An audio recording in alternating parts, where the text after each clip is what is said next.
YouTube का। और आप लोग जाइए चैनल को सब्सक्राइब कीजिए और हमारे कैमरामैन का ये मोबाइल है और इनको भी सपोर्ट कीजिए। राधे श्याम। अच्छा, लॉकडाउन में सबसे ज्यादा फायदा केकरा भइल बा? हमरा जैसन करिया आदमी के। कैसे रे? घर में रह के तनी सफा गइल बानी सो। ई करे घाटा घेर ले बा, घाटा गरजता। नो नो नो नो। अभी तू का कदल? घाटा गरजल हनु? हाँ। तो बारिश होता।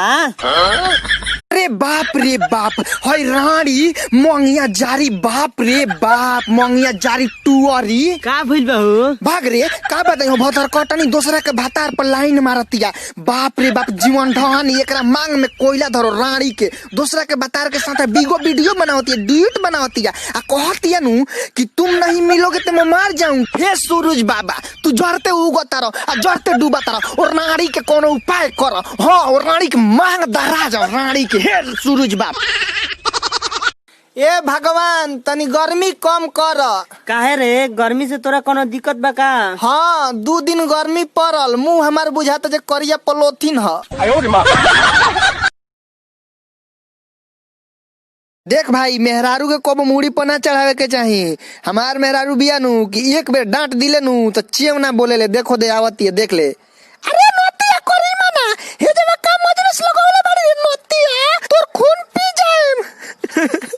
अब मत डांट ना तो पैंटे में मुत दे।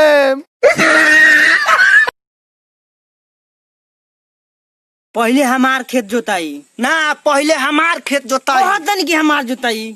कमजोर बानी तो धकेला तरह, पहले हमार खेत जोताई। पहले तोर जोताई। नो नो नो नो। ए भैया, झगड़ा कइले में फायदा बा। जोतवावा पहले तू ही जोतवावा।